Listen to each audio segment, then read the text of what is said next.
नमस्कार मेरे प्यारे भाइयों और बहनों, मैं हार्दिक आपका तहे दिल से स्वागत करता हूँ हमारे इस यूट्यूब चैनल पर जिसका नाम है धर्मो रक्षणा। हमारे इस चैनल पर आपको सभी पुराणों की कथाएं और उनकी प्रचलित अध्यायों की जानकारी प्राप्त होगी। हर देवी देवताओं के महात्म्य और उनके रूप स्वरूप और अवतारों की जानकारी यहाँ प्राप्त होगी। आशा करते हैं कि हमें आपका सकारात्मक प्रतिसाद मिलता रहेगा। हर हर महादेव। विद्येश्वर संहिता 18वां अध्याय बंधन और मोक्ष का विवेचन। शिव के भस्म धारण का रहस्य। ऋषि बोले, सर्वज्ञों में श्रेष्ठ सूत जी, बंधन और मोक्ष क्या है? कृपया हम पर कृपा कर हमें बताइए। सूत जी ने कहा, महर्षियों, मैं बंधन और मोक्ष के स्वरूप व उपाय का वर्णन तुम्हारे लिए कर रहा हूँ। पृथ्वी के 8 बंधनों के कारण ही आत्मा की जीव संज्ञा है, अर्थात बंधनों में बंधा हुआ जीव बद्ध कहलाता है और जो उन बंधनों से छूटा हुआ है उसे मुक्त कहता है। प्रकृति, बुद्धि, त्रिगुणात्मक अहंकार और 5 तन्मात्राएं आदि 8 तत्वों के समूह से देह की उत्पत्ति हुई है। देह से कर्म होता है और फिर कर्म से नूतन देह की उत्पत्ति होती है। शरीर को स्थूल, सूक्ष्म और कारण के भेद से जानना चाहिए। स्थूल शरीर व्यापार कराने वाला, सूक्ष्म शरीर इंद्रिय भोग प्रदान करने वाला तथा शरीर को आत्मानंद की अनुभूति कराने वाला होता है। कर्मों के द्वारा ही जीव पाप और पुण्य भोगता है। इन्हीं से सुख दुख की प्राप्ति होती है। अतः कर्मपाश में बांधकर जीव शुभाशुभ कर्मों द्वारा चक्र की भांति घुमाया जाता है। इससे छुटकारा पाने के लिए महाचक्र के कर्ता भगवान शिव की स्तुति और आराधना करनी चाहिए। शिव ही सर्वज्ञ, परिपूर्ण और अनंत शक्तियों को धारण किए है, जो मन, वचन, शरीर और धन से बेरलिंग या भक्तजनों में शिव भावना करके उनकी पूजा करते हैं, उन पर शिव जी की कृपा अवश्य होती है। शिवलिंग में शिव की प्रतिमा ने शिव भक्तजनों में शिव की भावना करके उनकी प्रसन्नता के लिए पूजा करनी चाहिए। पूजन शरीर, मन, वाणी और धन से कर सकते हैं। भगवान शिव पूजा करने वाले पर विशेष कृपा करते हैं और अपने लोक में निवास का सौभाग्य प्रदान करते हैं। जब तन्मात्राएं वश में हो जाती है तब जीव जगदम्बा सहित शिव का सामीप्य प्राप्त कर लेता है। भगवान का प्रसाद प्राप्त होने पर बुद्धि वश में हो जाती है। सर्वज्ञता और तृप्ति शिव के ऐश्वर्य है। इन्हें पाकर मनुष्य की मुक्ति हो जाती है। इसलिए शिव का कृपा प्रसाद प्राप्त करने के लिए उन्हीं का पूजन करना चाहिए। शिव क्रिया, शिव तप, शिव मंत्र जाप, शिव ज्ञान और शिव ध्यान प्रतिदिन प्रातः से रात को सोते समय तक, जन्म से मृत्यु तक करना चाहिए एवं मंत्रों और विभिन्न पुष्पों से शिव की पूजा करनी चाहिए। ऐसा करने से भगवान शिव का लोक प्राप्त होता है। ऋषि बोले, उत्तम व्रत का पालन करने वाले सूत जी, शिवलिंग की पूजा कैसे करनी चाहिए? कृपया हमें बताइए। सूत जी ने कहा, ब्राह्मणों, सभी कामनाओं को पूर्ण करने वाले लिंग के स्वरूप का मैं तुमसे वर्णन कर रहा हूँ। सूक्ष्म लिंग निष्कल होता है और स्थूल लिंग सकल।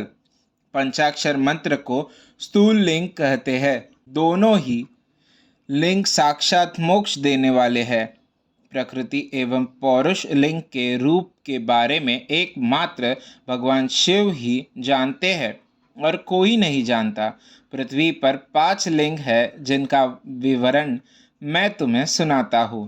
पहला स्वयंभू शिवलिंग, दूसरा बिंदुलिंग, तीसरा प्रतिष्ठित लिंग, चौथा चरलिंग और पांचवा गुरुलिंग। देव ऋषियों की तपस्या से संतुष्ट हो उनके समीप प्रकट होने के लिए पृथ्वी के अंतर्गत बीज रूप में व्याप्त हुए भगवान शिव वृक्षों के अंकुर की भांति भूमि को भेद कर नादलिंग के रूप में व्यक्त हो जाते हैं। स्वतः प्रकट होने के कारण ही इसका नाम स्वयंभू लिंग है। इसकी आराधना करने से ज्ञान की वृद्धि होती है। सोने चांदी भूमि वेदी पर हाथ से प्रणव मंत्र लिखकर भगवान शिव की प्रतिष्ठा और आवाहन करें तथा 16 उपचारों से उनकी पूजा करें। ऐसा करने से साधक को ऐश्वर्य की प्राप्ति होती है। देवताओं और ऋषियों ने आत्म सिद्धि के लिए पौरुष लिंग की स्थापना मंत्र के उच्चारण द्वारा की है। यही प्रतिष्ठित लिंग कहलाता है। किसी ब्राह्मण अथवा राजा द्वारा मंत्रपूर्वक स्थापित किया गया लिंग भी प्रतिष्ठित लिंग कहलाता है, किंतु वह प्राकृतिक लिंग है। शक्तिशाली और नित्य होने वाला पौरुष लिंग तथा दुर्बल और अनित्य होने वाला प्राकृत लिंग कहलाता है। लिंग नाभि, जीभ, हृदय और मस्तक में विराजमान आध्यात्मिक लिंग को चरलिंग कहते हैं। पर्वत को पौरुष लिंग और भूतल को विद्वान लिंग मानते हैं।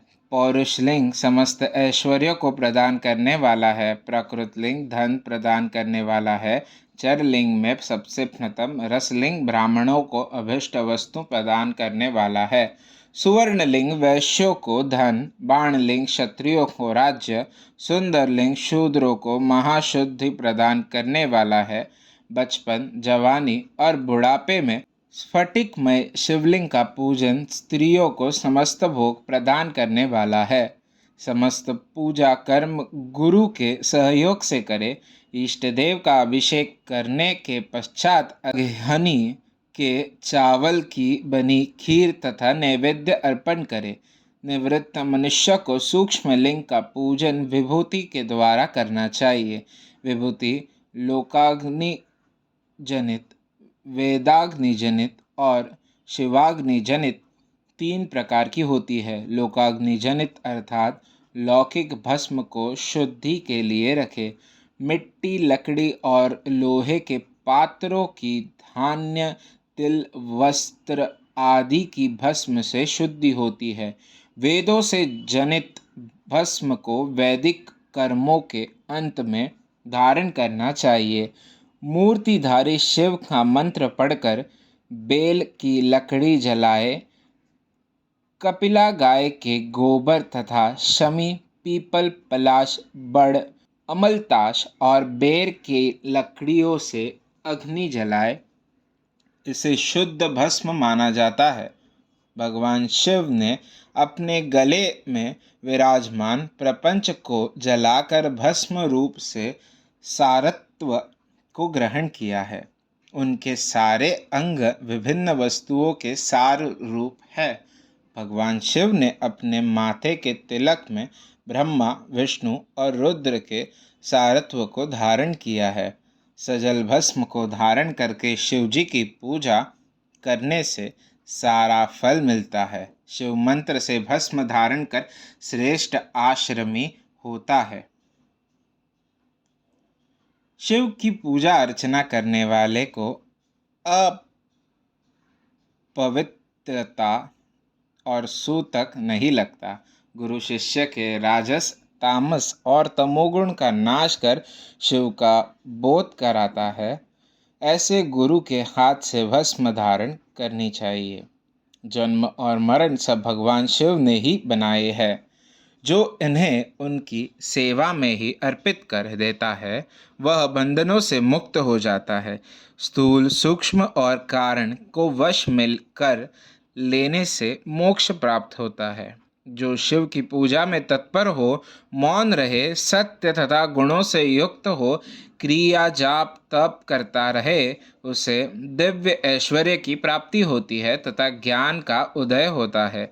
शिव भक्त यथा योग्य क्रिया एवं अनुष्ठान करे तथा धन का उपयोग कर शिव स्थान में निवास करे, भगवान शिव के महात्म्य का सभी के सामने प्रचार करे, शिव मंत्र के रहस्य को उनके अलावा कोई नहीं जानता है, इसलिए शिवलिंग का नित्य पूजन करें। अध्याय 18वां समाप्त। वीडियो को लाइक करें, शेयर करें, चैनल को सब्सक्राइब करें और हमारे साथ बने रहने के लिए बेल आइकन को प्रेस करें। हमारे सनातन संस्कृति की जानकारी के लिए और उनके साहित्यों की जानकारी को प्राप्त करने के लिए हमारे साथ बने रहिए इस चैनल पर, जिसका नाम है धर्मो रक्षणा। हर हर महादेव।